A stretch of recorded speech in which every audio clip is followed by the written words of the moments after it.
आज 3 एप्रिल आहे. साहजिकच आहे 3 एप्रिल म्हटल्यानंतर काल 2 एप्रिल होती. मी तारखेपासून सुरुवात एवढ्यासाठी केली कारण आपल्याला सर्वांना आठवत असेल, आठवू नये याकरता काल बिल मांडलं गेलं हा भाग वेगळा, पण आपल्याला तरी नक्की आठवत असेल की साधारणतः 1 महिना 15-20 दिवस आधी अमेरिकेच्या राष्ट्राध्यक्षांनी आपल्याला एक इशारा दिला होता की भारताने जे काही कर आहेत ते कमी करावे, नाहीतर आम्ही सुद्धा जशाच तसे कर लावू. आणि त्या कराला सुरुवात, त्या कराच्या आकारणीला सुरुवात त्यांनी त्यांच्या 2 तारखेपासून म्हणजे आजपासून आपल्या इकडे केले. शेअर मार्केट कोसळले अशी बातमी आहे. सेन्सेक्स बिनसेक्स म्हणजे ही सगळी पडझड मोठ्या प्रमाणावरती होते. काल आपल्याला सर्वांना, निदान मला तरी अपेक्षा अशी होती की देशाच्या आर्थिक पाठकण्याचा हा विषय, कदाचित आर्थिक पाठकणा मोडेल की काय, आर्थिक संकट मोठं आपल्या देशावरती आदळेल की काय, अशी ही परिस्थिती असताना देशाच्या पंतप्रधानांनी, देशाच्या अर्थमंत्र्यांनी आणि देशाच्या परराष्ट्र मंत्र्यांनी बाकीचे सगळे विषय बाजूला ठेवून देशाला विश्वासात घ्यायला पाहिजे होतं. ह्या संकटाचा मुकाबला आपण काय करणार आहोत, आपल्याला काय पावलं उचलण्याची गरज आहे, आपण काय केलं तर त्याचा परिणाम काय होईल, त्याचा दुष्परिणाम काय होईल, आणि अशी जर का काल त्यांनी भूमिका घेतली असती तर आणखीन एक गोष्ट सांगतो की मी जेव्हा मुख्यमंत्री होतो तेव्हा चीन घुसला होता आपल्या देशामध्ये, अरुणाचल वगैरे त्या भागामध्ये. कोरोनाचा काळ होता. माननीय पंतप्रधानांनी त्यांनी व्हिडिओ कॉन्फरन्स घेतली होती. म्हणजे ते सुद्धा तेव्हा घरी बसून काम करत होते. देशातल्या सगळ्या राज्यातल्या मुख्यमंत्र्यांना आणि प्रमुख पक्षाच्या नेत्यांना त्यांनी व्हिडिओ कॉन्फरन्सिंगद्वारे विश्वासात घेतलं होतं. आम्ही सगळ्यांनी एकमुखाने त्यांना सांगितलं होतं की आपण देशाचे पंतप्रधान आहात, आपण देशाच्या हिताचेच निर्णय घ्याल अशी आम्हाला खात्री आणि विश्वास आहे. आपण याबाबत जो काही निर्णय घ्याल त्याला आमचा पाठिंबा असेल. जर त्याच पद्धतीने हे देशासमोर येणारं आर्थिक संकट सगळ्या देशवासियांना त्यांनी सांगितलं असतं आणि सगळ्यांना विश्वासात घेऊन आपण काय पावलं उचलणार आहोत हे सांगितलं असतं तर बरं झालं असतं. आम्ही एकमुखाने एका क्षणाचीही चर्चा न करता त्यांना पाठिंबा दिला असता. दुर्दैवाने तसं झालं नाही. उलट आता असं वाटते की त्याच्याकडे दुर्लक्ष व्हावं. आपण काही त्यांच्याकडे काही करू शकत नाही, कारण पाकिस्तानला इशारा देऊ शकतो, चीनला देऊ शकत नाही, अमेरिका तर फार दूर राहिली. आणि मग काय करायचं, असं आहे त्याने ते जे काय करतील ते भोगत बसायचं आणि ते भोगतोय हे आपल्याला कळू द्यायचं नाही, म्हणून मग कुठेतरी वेगळे विषय काढायचे. आता हा एक खरा महत्वाचा मुद्दा. आज तरी मी अपेक्षा करतोय की आज तरी अधिवेशन सुरू आहे लोकसभेत आणि राज्यसभेत, सगळे विषय बाजूला ठेवून या आर्थिक संकटाबद्दल आपल्याला, आता पंतप्रधान मला वाटतं परदेशात गेले, परराष्ट्र मंत्री कुठे आहेत काही कल्पना नाही, अर्थमंत्र्यांनी तरी एक आवाहन केलं पाहिजे, बाकी गृहमंत्र्यांचा तर काय आनंदच आहे, पण त्यांनी देशाला शासकीय भाषेत अवगत केले पाहिजे. पण तशी अपेक्षा करणं यांच्याकडनं हे खूप, मला असं वाटतं, चुकीचं करेल. पण त्यांनी हे खरं करणं आज गरजेचं आहे. असो, नुकतीच ईद झालेली आहे. त्या ईदच्या वेळेला या सगळ्या लोकांनी ईदच्या मेजवान्या झोडल्यात. ईदच्या मेजवान्या झोडून ठेकर देऊन काल वक्फ बोर्डाचं बिल मांडलेलं आहे. योगायोग असा आहे की किरण रिजिजू यांनी हे बिल मांडलं. आता हे किरण रिजिजू यांनीच एकेकाळी गोमांस खाण्याचं समर्थन केलं होतं, त्यांनीच वक्फ बोर्डाच्या सुधारणेचं बिल मांडलं. हा योगायोग किंवा ठरवून आणलेला योगायोग आहे. नेमकं भारतीय जनता पक्ष करतंय काय तर हेच कोणाला कळत नाहीये. कारण कधीतरी सांगायचं औरंगजेबाची कबर खोदणार, मग त्यांची लोक उधळ फावडी घेऊन जातात, खाण्याला सुरुवात करतात, मग वरनं आदेश द्यायचा नाही नाही नाही खोदू नका, परत माती टाका, मग परत माती टाकतात. मग मध्येच म्हणायचं मशिदीत घुसून मारणार, लोक मारायला जातात, त्यांना सांगा थांबा थांबा थांबा, ते तुमचे बाकीचे हत्यार बाजूला ठेवा, हे सौगाते मोदी घेऊन जा. म्हणजे हे कळतच नाही नेमकं काय चाललेलं आहे. लोकांना लढवायचं, झुंजवायचं आणि आपण आपलं राजकारणाच्या पोळ्या त्याच्यावरती भाजायच्या, हे असे विकृत राजकारण सध्या भारतीय जनता पक्ष करत आहे. मला काल मी साधारणतः मध्ये ही चर्चा बघत होतो. या चर्चेत वक्फ बोर्डातल्या काही सुधारणा आहेत, जरूर त्यातल्या काही चांगल्या आहेत, त्याच्याबद्दल काही वाद नाही. पण आतापर्यंतचा अनुभव असा आहे की यांचे दाखवायचे दात आणि खायचे दात हे वेगळे आहेत. गरीब मुसलमानांबद्दल त्यांनी जे बोलले त्याच्याबद्दल मी भाष्य करेनच, परंतु 370 कलम जे कलम काढले गेले काश्मीरमधलं, आम्ही पाठिंबा दिला त्याला. याचं कारण ज्या वेळेला तिथे जी काय अंधाधुंद एक बेबंदशाही चालू होती आणि अनेक हजारो काश्मीरी पंडित हे आपल्या देशात आपली घरं सोडून आपल्या इतर राज्यांमध्ये निर्वासितासारखं फिरत होते, तेव्हा हिंदू हृदय सम्राट शिवसेना प्रमुखांनी त्यांना महाराष्ट्रामध्ये आश्रय दिला. 370 कलम काढल्यानंतर जी एक आशा दाखवली गेली की सगळे काश्मीरी पंडित आपापल्या घरी परत जातील. आता 370 कलम काढून किती दिवस झाले, किती वर्ष झाली, त्या काश्मीरी पंडितांपैकी किती जणांना त्यांच्या जमिनी परत दिल्या गेल्या हे पहिलं त्यांनी सांगण्याची गरज आहे. म्हणजे वक्फ बोर्डाची जमीन जरूर त्याच्याबद्दल तुम्हाला काय निर्णय घ्यायचा तुम्ही घेतलाच आहे काल, पण काश्मीरी पंडितांच्या जागा तुम्ही देणार आहात की नाही परत? का त्यांना अजून त्यांच्या घरामध्ये, त्यांच्या हक्काच्या देशात, त्यांच्या राज्यामध्ये बिनधास्तपणाने जाता येत आहे? त्याचाही खुलासा गृहमंत्र्यांनी केला पाहिजे. त्याचबरोबरीने आपण पाक व्याप्त काश्मीरची जी जमीन आहे त्याच्याबद्दल काही भूमिका घेतलेली नाहीये. चीन तर मी असं ऐकलं की तो जो काय कुठला लेक आहे तो पेंगॉंग काय काय पेंगॉंग लेक, तिथला जवळपास 40,000 वर्ग किलोमीटरचा भूभाग त्यांनी व्यापलेला आहे. आपण कोणीच त्याच्याबद्दल बोलत नाहीये. ठीक आहे, वक्फ बोर्डाच्या जमिनी तुम्ही त्या ताब्यात घेणार असं दिसतंय, म्हणजेच काय की जमिनीवरती तुमचा डोळा आहे.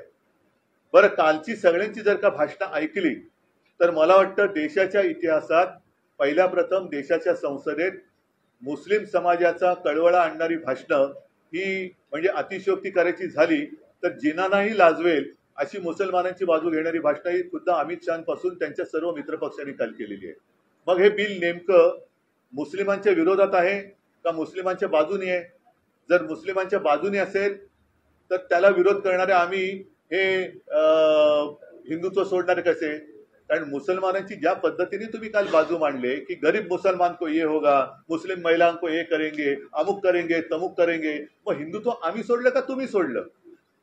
कारण आमच्यावरती जो काय आरोप करताय की बाळासाहेबांचे विचार, काय बाळासाहेबांचे विचार?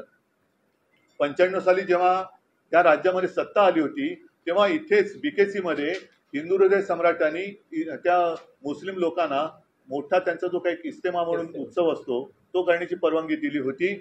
आज तीच जागा या लोकांनी बरोबर व्यापारासाठी बुलेट ट्रेनच्या घशात घातलेली आहे. हे तुमचं हिंदुत्व आहे आणि तुम्ही आम्हाला बाळासाहेबांचे विचार शिकवणार?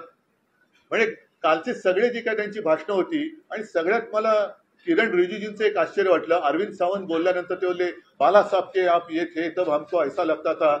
रिजिजू साहेब, मला पण काल वाईट वाटलं की तुमच्या तोंडावर, तुमच्या नाकावर टिचून नव्हे ठणकावून तुमचे मित्रपक्ष जदयूचे ते लल्लन सिंग बोलले, टीडीपीचे त्यांचे कोणते नेते ते बोलले, एका पाठोपाठ एक त्यांची भाषणं झाली की आम्ही मुसलमानांच्या, म्हणजे ते बोलले की हिताचं रक्षण करणार, आम्ही त्यांच्यासाठी अमुक करणार, आम्ही आणि हे असहाय्यपणाने म्हणजे असं चीन समोर किंवा अमेरिकेसमोर आपली अवस्था झाली. तसं अमित शहा असतील, पियुष गोयल असतील, रिजिजू असतील, राजनाथ सिंग असतील, हे त्यांच्याकडे बघूही शकत नव्हते, खाली मान घालून लाचारीने हसत होते. म्हणजे काय परिस्थिती आली की त्यांचा आधार घेऊन हे राज्य करतायत, त्यांच्या तोंडावर हे ठणकावून सांगतायत की आम्ही मुसलमानांचं रक्षण करणार, आम्ही अमुक करणार, आम्ही तमुक करणार. मग तुम्ही उठून सांगताय की हे बिल आहे ते मुसलमानांच्या हिताचं आहे. मग नेमकं हे बिल मुसलमानांच्या हिताचं आहे तर मग माझा प्रश्न परत तोच आहे, तर हिंदुत्व आम्ही सोडले का तुम्ही सोडलेलं आहे? कारण आम्ही त्याच्यामध्ये काही सूचना सुचवू इच्छित होतो. जसं काल अरविंद सावंत यांनी भाषण केलं की प्रत्येक जाती धर्माचे ट्रस्ट आहेत, उद्या आमचे देवस्थानाचे मंदिरांचे काही ट्रस्ट आहेत, त्या ट्रस्टवरती जर तुम्ही गैर हिंदू मुद्दामून लादलात तर आम्ही सहन करू का? आम्ही नाही सहन करू शकत. मग तशा या वक्फ बोर्डावरती तुम्ही गैर मुसलमान टाकताय, तुमचा अधिकार आहेच, तो कोणी नाकारत नाहीये. म्हणजे या विषयावरती काल रवीश कुमार यांनी एक अतिशय चांगला व्हिडिओ केलाय आणि त्याच्यात त्यांनी असं म्हटलेलं आहे की चंद्रबाबू पूर्वी कधी मुख्यमंत्री होते तेव्हा नाव करायची तुम्ही बघा, त्याच्यात त्यांनी उल्लेख केलाय, जर का मी चुकत नसेल तर शामशाबाद इथे साधारणतः 1100 एकर जमीन ही विमानतळाला दिली. आता ती विमानतळाला जागा देताना राज्य वक्फ बोर्डाची परवानगी घेतली होती का, केंद्राची घेतली होती का? नसेल किंवा असेल. थोडक्यात काय की तुम्ही हे बिल न आणता सुद्धा जे तुम्हाला करायचंय ते तुम्ही करत होतातच. एअरपोर्टसाठी जागा तुम्ही घेतलीच, त्याला तो कोणी काही विरोध नाही केला.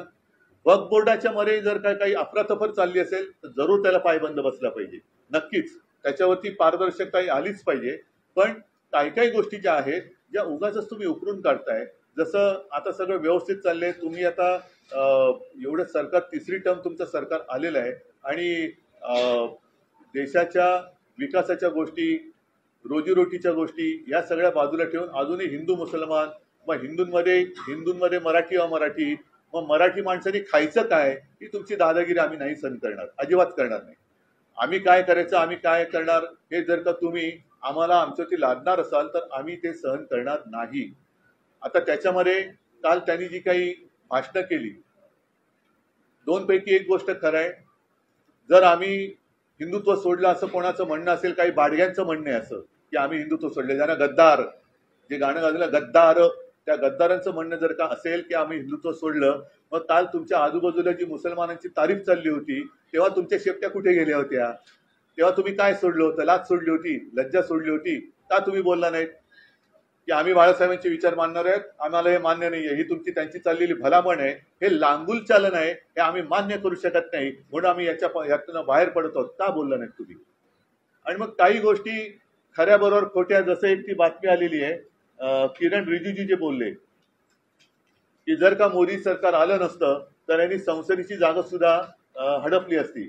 आता ही लोकसत्ता सामना नाही, लोकसत्तेच्या ऑनलाईनची बातमी आहे की वक्फ बोर्डाची वक्फ अमेंडमेंट बिल, वक्फ बोर्डाला खरंच संसदेची जागा बळकायची होती का, अशी ती लोकसत्ता ऑनलाईनची बातमी, त्याचं मी प्रिंट आउट काढलंय.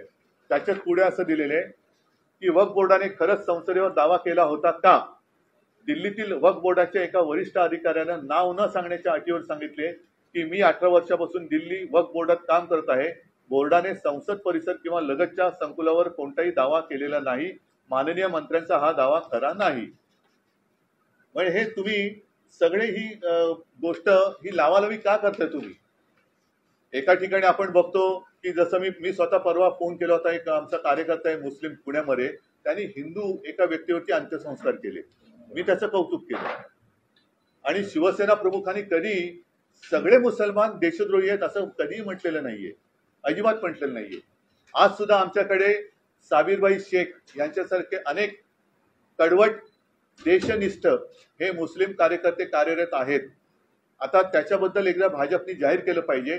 आणि परत एकदा सांगतो की आज सुद्धा मी भारतीय जनता पक्षाला पहिलं पाहिजे आवाहन करतो, नाही तर आव्हान देतो की तुम्ही जर का खरोखर एवढे हिंदुत्व करत असाल आणि तुम्हाला मुसलमानांचा जर का तिटकारा असेल तर परत एकदा सांगतो की तुम्ही तुमच्या झेंड्यावरचा हिरवा रंग काढा आणि न पेक्षा ही जुमलेबाजी बंद करा. गरिबांमध्ये ह्या मारामाऱ्या लावालाव्या, दरवेळेला ही भाजपाची वाईट सवय आहे की फटाक्याची वात पेटवायची आणि पळून जायचं, आणि तो फुटून सगळं झालं तर मग मिरवायला यायचं की आम्हीच लावली होती वाट. पण वाट लागली त्याची जबाबदारी कोण घेणार? तर पहिली वाट लावायची, मग वाट लागल्यानंतर आपण यायचं आणि आम्हीच सगळं काही केलं. ही वृत्ती जी आहे त्याचा आम्ही विरोध केलेला आहे. थोडक्यात आम्ही बिलाला विरोध करण्यापेक्षा यांच्या ढोंगाला आणि त्याच्यानंतर या जमिनी बळकावून यांच्या व्यापारी मित्रांना ते जे काही देणार आहेत त्या भ्रष्टाचाराला विरोध केलेला आहे. अमित शहा निकालामध्ये तुमच्या खात्यातील काही सुधारणा सुचवलेल्या आहेत बिलामध्ये, त्या जर सुधारणा झाल्या तर तुमचं काय? त्या सुधारणा काल त्यांनी करायला पाहिजे होत्या. बरं, त्याच्यामध्ये साधारणतः एकूण जे काही चित्र चाललं होतं म्हणजे प्रतिपक्ष, मी विरोधी पक्ष किंवा प्रतिपक्ष काय असेल ते, पण त्या ज्या काही सूचना होत्या त्यांना तुम्ही असं केलं होतं की तुम्ही मुस्लिम धार्जिणे आहात आणि हे हिंदू धार्जिणे आहेत, आणि हे स्वतः जेवढं मुसलमानांचं लांगुलचालन करत होते ते बघितल्यानंतर मी म्हणेन की जिनांना सुद्धा लाज वाटली असेल की अरे आपल्याला नाही जे करता आलं ते यांनी केलं, भाजपने करून दाखवलं. म्हणजे जे जिनांनी केलं नाही ते काल संसदेत मुसलमानांची बाजू घेऊन भाजप आणि त्यांच्या मित्रपक्षांनी करून दाखवलं.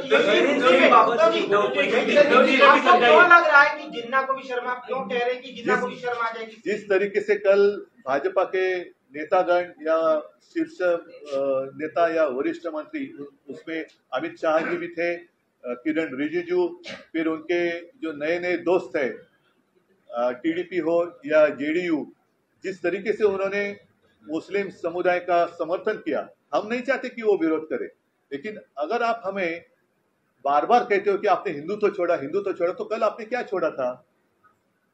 कल जिस तरीके से आपको एक प्यार आया था कि हम गरीब मुसलमानों के लिए ये बिल लाए हैं, गरीब मुसलमानों से इसका फायदा होगा, जो महिलाएं हैं उनके लिए ये कर रहे हैं। अरे भाई, आप जो कह रहे हैं और कर रहे हैं उसी को तो हम कहते हैं ना, जिसको मराठी में कहते हैं लांगुल चालन। सामने आपको चुनाव दिखाई दे रहा है, उसका शायद उल्लेख अमित शाह जी ने भी किया कि हम बंगाल भी जीतेंगे और बिहार भी जीतेंगे। इसका मतलब सीधा है कि भाजपा की नीति सिर्फ आपस में लड़ाई लड़ाओ, तोड़ो फोड़ो और राज करो। अभी जो भाजपा की जो चाल है, अभी बाला साहब होते तो कुछ और शब्द में कहते, उन्होंने भाषण में उसका उपयोग भी किया है, मैं नहीं कहना चाहूंगा। जिन्होंने वो भाषण कवर किया होगा उनको वो याद आएगी वो बात। एक उसमें बैल का जिक्र किया था, बैल जिस तरीके से जाता है खेत में, तो वैसे मत चलो, सीधा चलो। बरोबर आहे ना, तुम्ही मला वाटतं ते केलं का? नहीं, एकच मिनिट, जो कुछ मैं कह रहा था कि हमेशा वो कहते कि आपने हिंदुत्व छोड़ा, तो मुझे पहले बताइए कि इस बिल का हिंदुत्व से क्या लेना देना है? और अगर आप मुसलमानों के लिए सारी चीजें कर रहे हैं तो भाई हिंदू ने क्या आपका गुनाह किया है? कभी आप कहते हो कि औरंगजेब की कब्र खोद डालो, उनके लोग जब खोदने के लिए जाते हैं तो आरएसएस कहते नहीं नहीं नहीं नहीं, जो खोदी है उसके ऊपर मिट्टी डालो। कभी कहते कि मस्जिद में घुसकर मारेंगे, कभी कहते अरे नहीं नहीं नहीं नहीं, वो बाजू में रखो, ये सौगात लेके जाओ। कभी कहते कि ये मुस्लिम जो है ऐसे वैसे, और बाद में उनके यहाँ जाकर ईद की पार्टी मनाते हो। तो क्या आप कहना क्या चाहते हो? जो आता है ना कभी, अरे कहना क्या चाहता है, वही तुम्हें कहता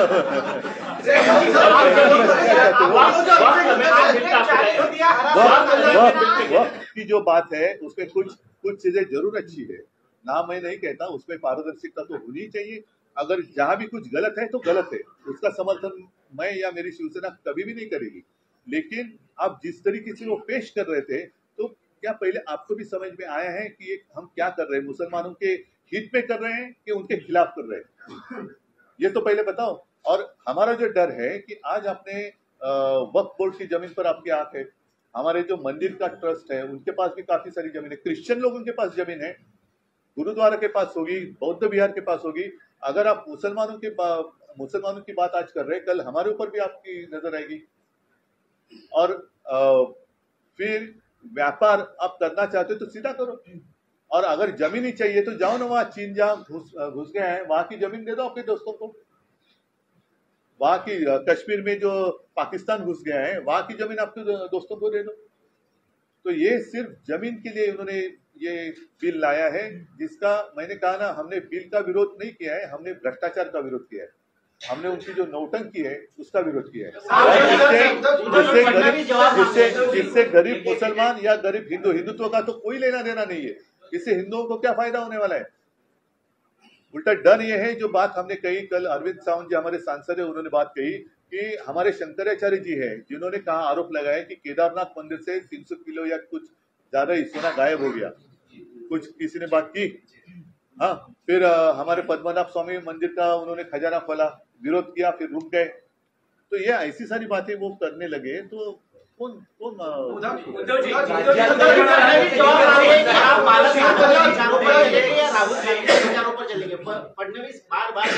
पहले फडणवीस को मैं पूछना चाहता हूँ कि आप अटल जी के विचारों पर चलेंगे या नवाज शरीफ के विचारों पर, या जिना के विचारों पर चलेंगे?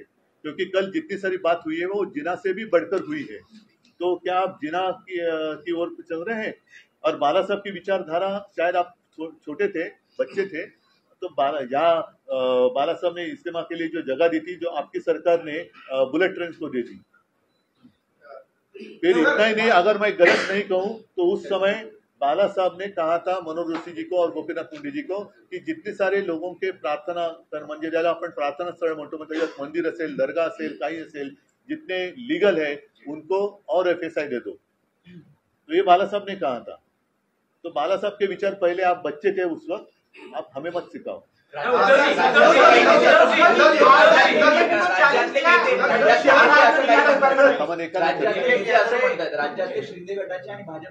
गद्दार लोक एसनशीट खासदार काही नाराज आहेत, त्यांना समर्थनार्थ जाऊ दे एसनशीट।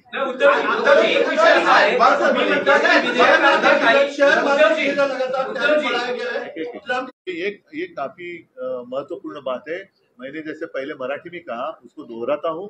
मैं आज मेरा आग्रह है सारे विषय बाजू में रखकर आज राज्यसभा और लोकसभा में ये जो संकट हमारे ऊपर मंडरा रहा है उसके लिए हम क्या करने जा रहे हैं, क्या करना चाहिए, सबको अवगत करना चाहिए। और मैं भरोसा विश्वास दिलाता हूं कि देश के हित के लिए अगर आप कुछ वहां करना चाहते हो कि नहीं अमेरिका ने ऐसे किया तो हमें ये करना पड़ेगा, तो हम उसका समर्थन करेंगे। लेकिन ये करो, ये देश के हित के लिए। और अब वो जो उन्होंने टैक्स लगाया है, टैरिफ लगाया है, वो हिंदू मुस्लिम नहीं जानता, वो अपने देश के ऊपर लगाया है, तो नुकसान तो सभी का होने वाला है। तो उसके ऊपर चर्चा करो, बहस की चर्चा करो। लेकर जैसे आपने कहा है कि कुछ चीजों में आप जो है क्लियर है कि हाँ ठीक है, कई चीजों में मुसलमानों को जो सबसे ज्यादा मुखालफत या विरोध रहा है वो ये रहा है कि कलेक्टर को अपॉइंट किया जाएगा तो इनडायरेक्टली ये चीजें सरकार के अंदर में आ जाएगी। आप इस चीज के फेवर में है या विरोध में? क्या वक्त सुनो, नहीं मेरी कंट्रोलिंग सरकार के हाथ में? एक बात जरूर कि उसमें ट्रांसपेरेंसी होनी चाहिए, वो मुस्लिम लोग भी उसको मना नहीं कर रहे, लेकिन कलेक्टर किसके अंडर रहेगा? क्या उसको डिसीजन लेने की आज़ादी रहेगी? और यही रिजिजू साहब है, आपको याद होगा जब वो लॉ मिनिस्टर थे तर ते काय न्यायवृंद म्हणतात ना, काय त्याला म्हणायचं, कोलेजियम काय कलेजी काय, उसके ऊपर वो हावी होना चाहते थे। मग ते जिकडे जातात तिकडे ताबा घ्यायला बघतात, तर हा कलेक्टर बिलेक्टर कोणाच्या अंडर राहील? त्याला तेवढं स्वातंत्र्य असेल की तू तेवढ्या यांनी वाघ, तर कोणाची हरकत नाहीये। पण कलेक्टर जर का यांच्या अंडर असेल तर त्याची या लोकांना नाही म्हणण्याची हिंमत असेल का मंत्र्यांना किंवा वरून आलेल्यांना? हा महत्वाचा मुद्दा आहे।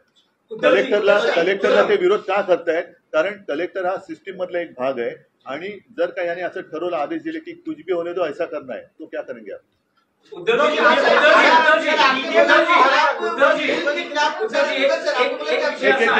तुम्ही असं म्हणालात की विधेयकात अनेक काही गोष्टी चांगल्याही आहेत, काही गोष्टी सुधारणा तुमच्या खासदारांनी सुचवल्या होत्या।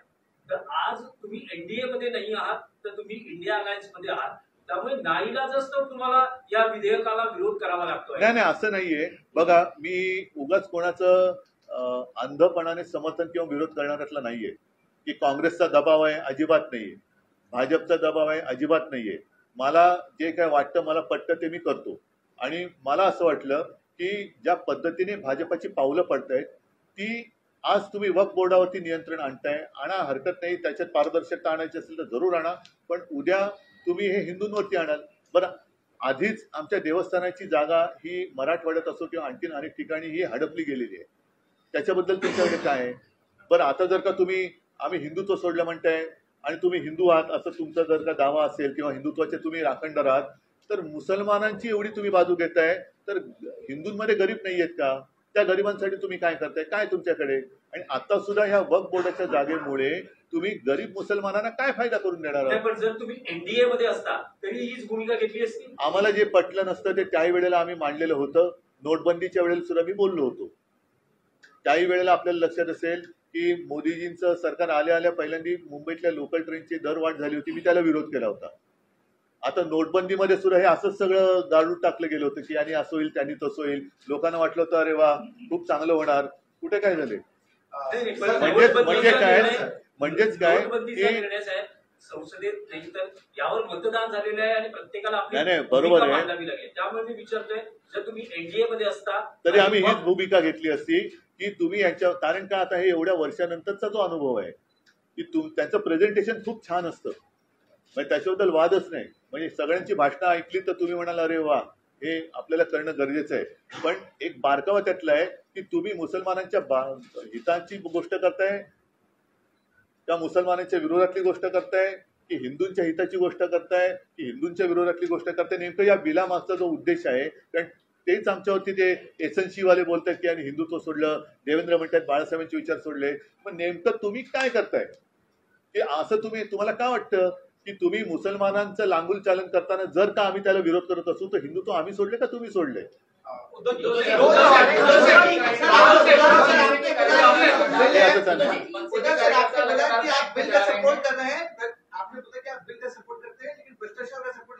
सुनो, का clear statement है। नहीं, मैंने क्या कहा, बिल का सपोर्ट नहीं कहा मैंने कहा मैंने बिल का ही विरोध नहीं किया मैंने इनका जो ढोंग है, नौटंकी है और भ्रष्टाचार है, उसका मैंने विरोध किया है। लेकिन उसमें जरूर कुछ अच्छी चीजें है, लेकिन और हमारी या अन्य पक्षों की सूचनाएं ले लेते तो इतने विवाद करने की आवश्यकता ना होती।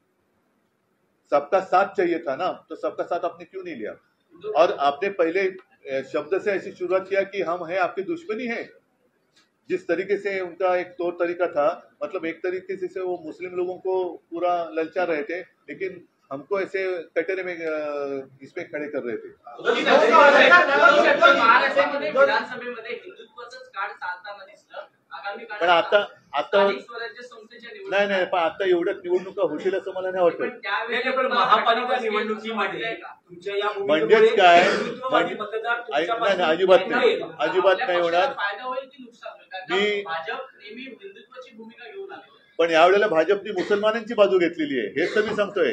यावेळेला मुसलमानांची बाजू ही भाजपने घेतली आणि म्हणून जिनांना लाजवेल अशी भाषणं काल भाजप आणि त्यांच्या मित्रपक्षांनी केले।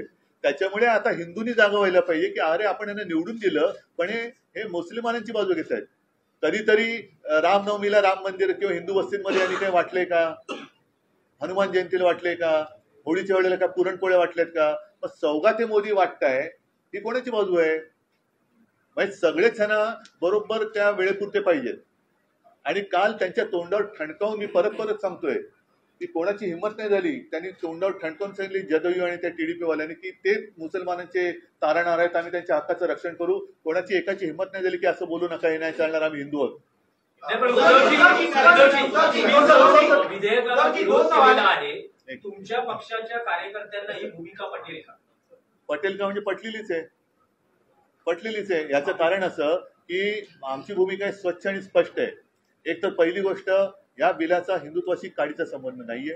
दुसरी गोष्ट, ज्या पद्धतीने काल परत एकदा सांगतो, अमित शहांसह किरण रिजिजूंसह सगळ्यांनी मुसलमानांचं लांगुलचालन केलेलं आहे आणि केवळ हे कसं आम्ही मुसलमानांच्या हिताचं आहे हे मांडतो आहोत, हे दाखवल्यामुळे आता हिंदूंची सुद्धा डोळे उघडलेत की अरे हे आपला सुद्धा वापर करून घेत आहेत। त्याच्यानंतर यांची ती जी वेडी वाकडी चालते, कधी कबर खोरायची, कधी त्याच्यावर माती टाकायची, कधी मशिदीत घुसायची भाषा करायची, तर कधी त्याच मशिदीमध्ये त्याच लोकांना भेटी घेऊन पाठवायचं, कधी इफ्तार पार्ट्यानं जायचं, कधी गोमांस हे करता म्हणून मारायचं, कधी मॉब लिंचिंग करायचं, पुन्हा त्यांच्याचकडे जेवायला जायचं। हे सगळे जे चालले ना यांची धरसोड उडती, ही आता हिंदूंना सुद्धा कळलेली आहे। म्हणून आता हिंदू हा जागा झालेला आहे। त्याच्यामुळे तुम्ही जे म्हणता ना की उद्या कुठे निवडणूक झाली तर भाजपला भारी पडणार आहे। महायुति को कांग्रेस ने कहा है कि उनको गर्मी सिंड्रोम हो गया, डाउन सिंड्रोम की तरह, ये भूल गए हैं जो वादे हैं। और उसके पहले अगर की बुआई से पहले अगर ये कर्जमाफी का जो वादा उन्होंने किया था नहीं करेंगे, नहीं, ये अलग विषय हम बात कर सकते हैं। और यही विषय पर जो आपने अभी सवाल पूछा, काफी सारी बातें हो सकती है। जो मैंने आज की प्रेस ले ली है कि इनका दिखावा अच्छा होता है, प्रेजेंटेशन बहुत ही बढ़िया होता है, लेकिन अंदर जब मतलब पिक्चर का ट्रेलर बहुत अच्छा होता है, लेकिन पिक्चर बहुत डरावना होता है। और कल जो उन्होंने दावे किए कि काफी सारे मुस्लिम लोगों ने हमें पत्र दिए, उसका समर्थन किया, आज परत हा लोकसत्तेतलीच बातमी आहे की नक्षलवाद्यांच्या शांती प्रस्ताव पत्रकाने चर्चेला उधाण। आता केंद्र सरकारने कारवाई थांबवून चर्चा करण्याचे आवाहन नक्षलवाद्यांनी केले आहे, मात्र पत्राच्या सत्यतेवरही प्रश्न उपस्थित होत आहेत। हे असं सगळं ह्या गोष्टी चाललेल्या आहेत आणि ह्याच्यामध्ये आम्ही हिंदू वेड्यासारखे त्यांच्या मागे धावतोय की काहीतरी आमचं होईल, काहीच होत नाहीये। घरदार उद्ध्वस्त होत आहेत, कोणाला रोजीरोटी मिळत नाहीये, नोकरी धंदा मिळत नाहीये। नुसतं ह्यांनी सांगायचं एकदा कधी धर्मयुद्धाची भाषा करायची आणि परत मी सांगतो परत जाऊन मिठ्या मारायच्या, म्हणजे हे म्हणतील तसं हे हिंदुत्व नाहीये आणि हिंदूंना कळले। त्याच्यामुळे मी भाजपला खरंच धन्यवाद देईन की कालचं त्यांनी तो जो काय वक्फ बोर्डाचा विषय घेतला, त्याच्यामुळे देशातल्या तमाम हिंदूंसह सगळ्यांचे डोळे उघडले की भाजपचं खरं रूप काय हे लोकांच्या समोर आलं। बीजेपी को अपना हरा झंडा निकालना चाहिए। हरा झंडा नहीं, झंडे पर अगर वो हिंदुत्ववादी है और हमारे ऊपर जो आरोप लगाते हैं कि आपने हिंदुत्व को छोड़ा, तो आपको अगर इतनी नफरत है तो आप हरा कलर निकालो ना। महाराष्ट्र सरकार ने एक आदेश निकाला है जिसमें कहा गया है कि कोई भी फाइल हो वो अजीत पवार से लेकर एकनाथ शिंदे के तरफ से ऊपर सीएम तक जाएगी। क्या इस सरकार को खुद ही के एलाइज पर विश्वास नहीं है, जहां पर एक ये इस तरह का जो माहौल है जो ये रही अपनी यहाँ की बात। लेकिन मैं और एक बार बात दोहराऊंगा कि कल जिस तरीके से उन्होंने उनकी जो अलायंस की पार्टी है आरजेडी या जेडीयू और टीडीपी, और जिस तरीके से उन्होंने सीना तान कर कहा कि वो मुसलमान के हित की रक्षा करेंगे, कोई एक की भी हिम्मत नहीं हुई, ना अमित शाह की हुई, ना राजनाथ जी की हुई कि उन्होंने कहा था कि ऐसे नहीं कहना चाहिए, हम ये हिंदुत्व के खिलाफ है, चुप बैठो। नहीं कह सके क्योंकि वो लाचार है, उनकी जरूर उनकी सहायता लेके वो सरकार चला रहे हैं, वो क्या हमें हिंदुत्व सिखाएंगे।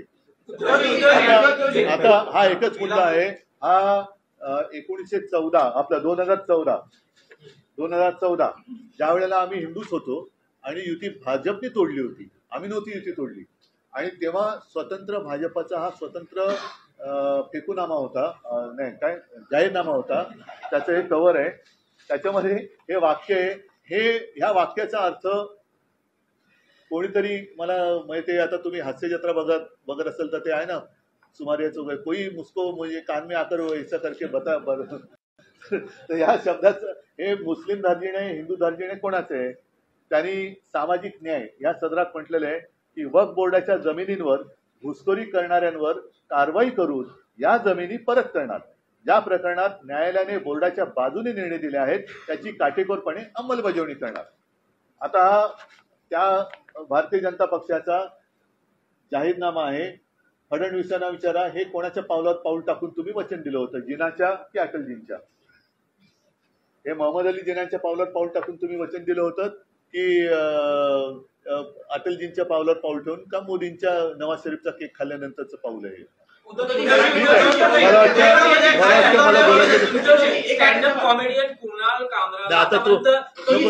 त्याच्यानंतर वेगळं बोलू, हा विषय महत्वाचा आहे।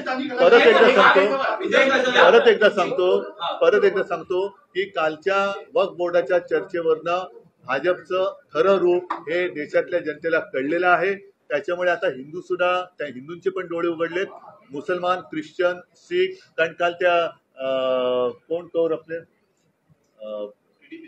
नाही बादल नाही अकालीदळच्या नाही त्या महिला आपल्या